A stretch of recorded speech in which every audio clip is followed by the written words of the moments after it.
बिस्मिल्लाहिर्रहमानिर्रहीम अस्सलामुअलैकुम। क्या हाल हैं आप सबके। तो चैप्टर 3 गैसेस और टॉपिक जो हम आज पढ़ेंगे वो होगा ग्राहम्स लॉ ऑफ डिफ्यूजन। ठीक है। तो लेक्चर से पहले अगर आप मेरे चैनल पे जो है वो न्यू है तो प्लीज़ सब्सक्राइब माई चैनल और वीडियो को जो है वो शुरू से लास्ट तक देखिएगा। It is very informative about the diffusion and diffusion of the gases.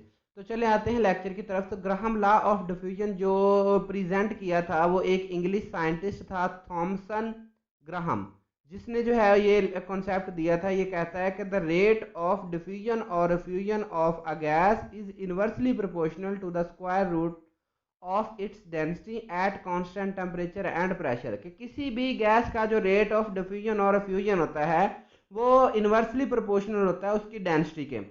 उसकी डेंसिटी का आप स्क्वायर रूट लें तो जो रेट ऑफ डिफ्यूजन और फ्यूजन होता है वो क्या होता है, इनवर्सली प्रोपोर्शनल। अब यहाँ पे एक चीज जहन में रखिएगा कि डेंसिटी क्या होती है, ये मास पर यूनिट वॉल्यूम होता है। कहने का मतलब ये है कि जितनी जो है वो डेंसिटी किसी चीज की ज्यादा होती है उतनी वो कम डिफ्यूज करती है। जैसा कि अब आप लकड़ी को देखें ना, तो सिंपल समझाने के लिए कुछ आपको एग्जाम्पल देता हूँ। लकड़ी पानी पर तैरती है, जितना मर्जी हम ब्लॉक ऊपर फेंक दे तो लकड़ी जो है वो पानी पर तैरती होती है। लेकिन लोहे का एक छोटा सा जो है वो हम कील ही क्यों ना हो या नीडल क्यों ना हो, वो पानी में फेंकते तो वो नीचे बैठ जाती है। असल में ये डेंसिटी का ही रिलेशन है। तो इसी तरह गैसेस में भी डेंसिटी होती है। कुछ गैसेस की डेंसिटी ज़्यादा होती है और कुछ की कम होती है। ठीक है। तो डेंसिटी जो है वो डिपेंड करती होती है कि मालिक्यूल का साइज़ कितना है। अगर बड़े साइज़ के मालिक्यूल्स हैं तो जाहिर सी बात है उनमें जो है वो फोर्स ऑफ अट्रैक्शन उसकी जो है वो इलेक्ट्रॉन प्रोटॉन और उन एटमों की आपस में ज़्यादा होगी। अगर मालिक्यूल्स की हम बात कर रहे हैं तो फिर क्या होगा कि फोर्स ऑफ अट्रैक्शन होने की वजह से उनके जो डेंसिटी है वो ज़्यादा हो जाती है। ठीक है। तो जितनी ज़्यादा गैस भारी होती है उतनी वो कम डिफ्यूज़ या इफ्यूज़ करती है, और जितनी हल्की गैस होती है वो कम ज़्यादा जो है वो डिफ्यूज़ और इफ्यूज़ करती है। तो गैसेस की डिफ्यूजन और इफ्यूजन जो होती है वो स्क्वायर रूट जो है वो इसके डेंसिटी के इन्वर्सली प्रोपोर्शनल होती है, जब हम टेम्परेचर और प्रेशर दोनों को जो हम क्या करते होते हैं, कांस्टेंट रखते होते हैं। तो यहाँ पे हम एक बात जहन नशीन कर लेंगे कि जो लाइटर गैसेस होती हैं वो डिफ्यूज़ भी ज़्यादा करेंगी और रिफ्यूज़ भी ज़्यादा करेंगी। डिफ्यूजन और रिफ्यूजन के बारे में मैंने जो है वो एक लेक्चर अपलोड किया हुआ है, तो आप वहाँ पे देख लीजिएगा, क्योंकि वहाँ पे मैंने ब्रीफली इस बात को एक्सप्लेन किया है कि डिफ्यूजन क्या होती है और रिफ्यूजन क्या होती है। ठीक है। तो अब अगर हम प्रेशर और टेम्परेचर कांस्टेंट रखते हैं तो जितनी गैस हल्की होगी उतनी वो ज़्यादा डिफ्यूज़ या इफ्यूज़ करेगी। ठीक है, क्योंकि इनके दरमियान कौन सा रिलेशन चल रहा है, इनवर्सली प्रोपोर्शनल का जो है वो रिलेशन चल रहा है। तो मैथमेटिकली आप इसको कैसे एक्सप्लेन कर सकते हैं कि rate of diffusion is inversely proportional to one by square root of density. ये साइन हटाया और यहाँ पे हमारे पास एक कांस्टेंट के आ गया। तो सिंपली अगर मैं रेट ऑफ डिफ्यूजन को आर से रिप्रेजेंट करता हूं तो मेरे पास ये इक्वेशन बनेगी। अब यहाँ पे जो डी अंडर रूट डी है ये इधर डिवाइड हो रहा है, इधर इसको लेकर जाऊंगा तो ये मल्टीप्लाई हो जाएगा। तो ये जो के है ये कांस्टेंट होता है, तो ये कांस्टेंट होता है ये सेम ही होता है हर गैसेस के लिए। ठीक है। जब आप उनका टेम्परेचर और प्रेशर जो है वो सेम रख रहे हो तो के की वैल्यू आपके पास जो है वो सेम ही आती होती है। जो कांस्टेंट होता है उसकी कभी वैल्यू चेंज नहीं होती। कहने का मतलब ये है कि अगर आप रेट ऑफ डिफ्यूजन और डेंसिटी को मल्टीप्लाई करेंगे ना, चाहे डिफरेंट गैसेस के लिए, मतलब कोई भी गैस, दो या तीन हमारे पास गैसेस हो जो आपस में जो है वो डिफ्यूज कर रही हो, तो उनके जो के की वैल्यू है वो बिल्कुल सेम आएगी। ये आगे हम कैलकुलेशन में जो है ये बात पढ़ेंगे भी। तो सपोज करें कि वी हैव टू गैसेस, एक गैस वन है और एक गैस टू है, जिनके जो रेट ऑफ डिफ्यूजन जो है वो हमने रखे हैं R1 और R2, और उनकी जो डेंसिटीज हैं वो D1 और D2 जो है वो रिस्पेक्टिवली। अब according to Graham's law, Graham law के मुताबिक क्या था कि R multiply under root of density is equal to K. तो सेम इसी तरह से ये बन गया R1 पहली गैस के लिए, R1 मल्टीप्लाई बाय डेंसिटी और इसका जो है वो अंडर रूट और D1, और K जो है ये कांस्टेंट है इसलिए K1 और K2 कभी भी नहीं होगा। तो इसी तरह R2 multiply by under root of D2। तो ये दो इक्वेशंस बन गई। अब हमने इन दोनों इक्वेशंस को जो है वो डिवाइड करना है ताकि हम कोई ना कोई रिलेशन निकाल सके, कोई किसी रिजल्ट पे जो है वो हम पहुंच सकें। तो इक्वेशन वन को हमने जो है वो जो पहली इक्वेशन है ऊपर R1 वाली उसको R2 पे जो है वो डिवाइड कर दिया, ये बन गया के से कट जाएगा तो हमारे पास 1 आ जाएगा।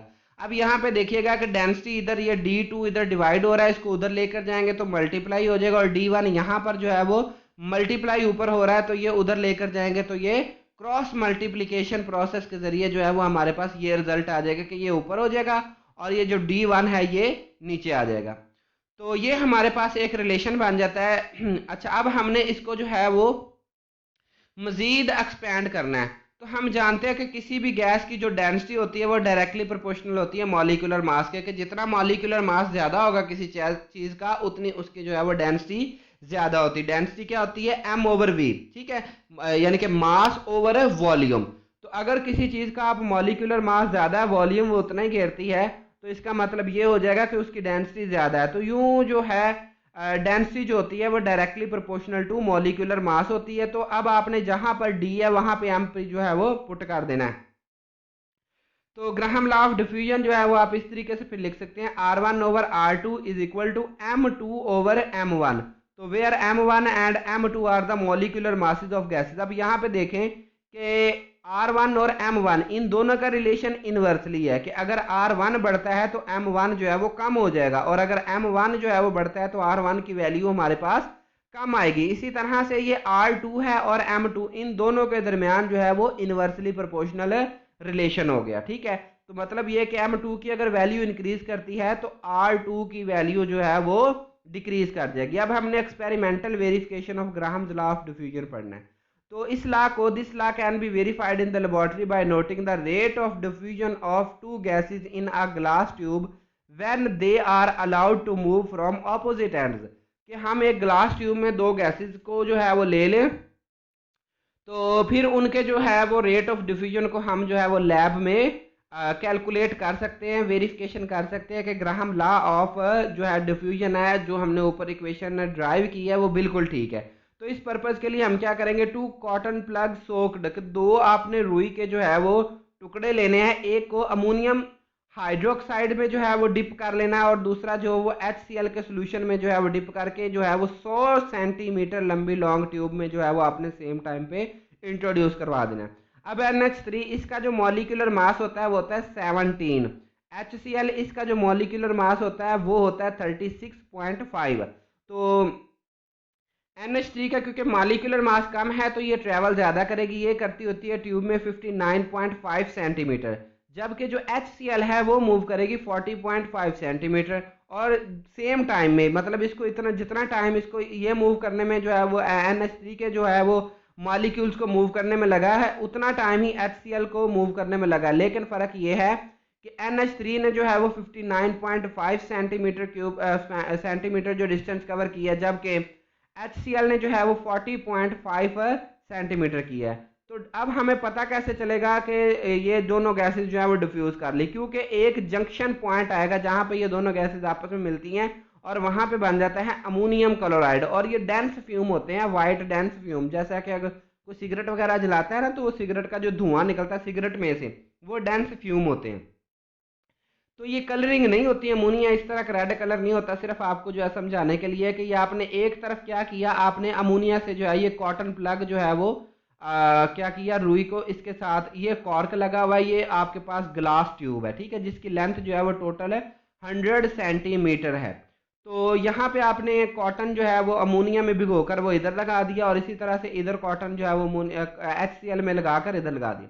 अब HCl क्योंकि इनके जो होते हैं ना ये वेपर्स में फौरन बदलना शुरू, जैसे ही वेपर्स इनके जो है वो इस तरफ ट्रैवल कर, वेपर्स भी गैस होती है, ठीक है, तो अब क्या होगा, यहाँ से अमोनिया के वेपर्स इधर को मूव करना शुरू करेंगे, और यहाँ से जो है वो HCl के वेपर इधर को मूव करना शुरू करेंगे। ये एक जंक्शन पॉइंट है, यहाँ पे व्हाइट फ्यूम्स बनेंगे, बिल्कुल इस तरह का कलर होता है अमोनियम क्लोराइड का, और ये जो है वो 59.5 सेंटीमीटर जो है वो अमोनिया ने कवर किया, और 40.5 सेंटीमीटर जो है वो HCl ने कवर किया। मैंने बताया क्यों, क्योंकि इसकी वजह यह है कि अमोनिया का जो मॉलिक्यूलर मास है दैट इज 17, और जो कंसंट्रेटेड HCl का मास है वो होता है 36.5। अब हम इनकी कैलकुलेशन करते हैं। तो from Graham's law of diffusion the rate of diffusion of NH3 and HCl can be calculated by using their molecular masses as.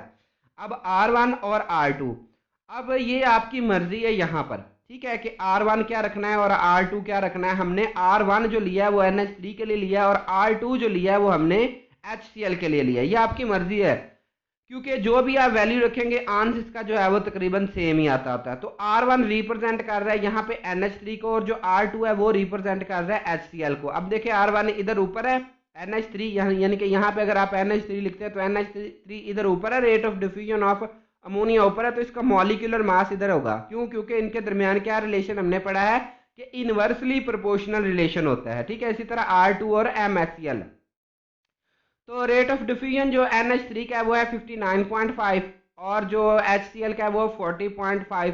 इसी तरह से जो मॉलिक्यूलर मास है HCl का वो 36.5 है और NH3 का जो है वो 17 है। तो दोनों की जो वैल्यू है वो बिल्कुल सेम आ रही है, क्योंकि रिजल्ट जो है वो बिल्कुल एक्सपेरिमेंट से हमारे पास जो है वो बिल्कुल सेम है, क्योंकि इन दोनों की रेशो का जो आंसर है वही इनके मॉलिक्यूलर मासेस की जो रेशो का जो है वो आंसर है। तो इसका मतलब है कि ग्राहम्स लॉ जो है वो वेरीफाई हो चुका है, यानी कि ये के की वैल्यू को रिप्रेजेंट कर रहा है और के जो है वो हमेशा क्या रहता है, कांस्टेंट रहता है। तो अगर हमारा जो है वो एक गैस के लिए बार बार हम एक्सपेरिमेंट करते हैं मुख्तलिफ लेंथ के साथ तो कांस्टेंट की वैल्यू सेम आती है, तो हम कहते होते हैं कि यहाँ पर जो ग्राहम लॉ है वो वेरीफाइड है। तो यहाँ पे आपने एक कंक्लूजन निकाल लेना है कि जो रेट ऑफ डिफ्यूजन है किसी भी गैस का, अगर गैस हल्की है तो उसकी डिफ्यूजन भी ज़्यादा होगी और इफ्यूजन भी ज़्यादा होगी, लेकिन अगर गैस भारी है तो उसकी डिफ्यूजन भी कम होगी और इफ्यूजन भी कम होगी। तो मॉलिक्यूलर मासेस पे जो है वो डिपेंड करता होता है रेट ऑफ डिफ्यूजन और इफ्यूजन का। जी जज़ाकल्लाह जी।